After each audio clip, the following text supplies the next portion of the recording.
નેપાળમાં ફરીથી પૂરનું સંકટ યથાવત. ત્રિશૂલી વિસ્તારમાં પૂરના કારણે સ્થિતિ બેકાબૂ બની. લોકોને ફરીથી સુરક્ષિત સ્થળો પર જવા માટે સૂચન કરાયું.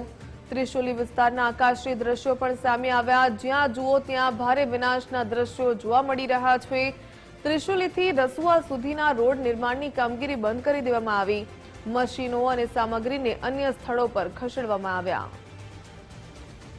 इस जगह में क्या क्या आवश्यकता है इधर का वो पूछने के लिए देखने के लिए आया है। अभी तो हम फील्ड विजिट के लिए भी ये जो जेसीबी मशीन जहाँ चल रही है ये रास्ता आगे को कहता है रसुआ को जाता है। जी, बिल्कुल क्लोज है क्या? टोटली क्लोज है ये। कोई अगर रसुआ जाना चाहे कैसे जाएगा? नहीं हो अभी रास्ता नहीं है। हेली से बस हेली से जाएगा और पैदल जाने के लिए वो रास्ता नहीं है। गाड़ी भी नहीं, तो ऊपर से जाएगा तो गाड़ी भी नहीं। गाड़ी के लिए रास्ता तो नहीं है। टनल जो था रसुआ का वो भी फ्लश तो आउट हो सब गया। कुछ जाएगा, कुछ भी बाकी नहीं है इधर। हमारा छावरा धन पिपरा। क्या हुआ आपकी फैमिली में? हमारे फैमिली में 5 जना नहीं है। कौन कौन?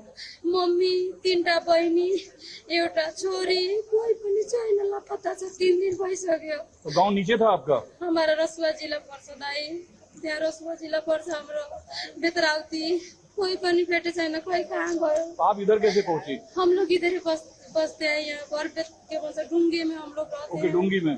हजुर हमारा फैमिली तो सेफ है। गुरु तो अलिकतिले बाँच्यो दाई। रसुआ में था आपकी फैमिली? मेरे फैमिली रसुआ में था। सब आगे त्रिशूली खोला को तो एक भी आदमी नहीं है। त्रिशूली बाजार में एक भी आदमी नहीं बचा। हम लोग तो भागे सबसे। यही है ना मार्केट? जी हमको तो अभी खोला है ना, वही हमको पौसल कुछ नहीं, हमको न खाने गए न पौसले कुछ भी नहीं ठिकाना हम लोग का। हमको घर है मोतिहारी जिला से।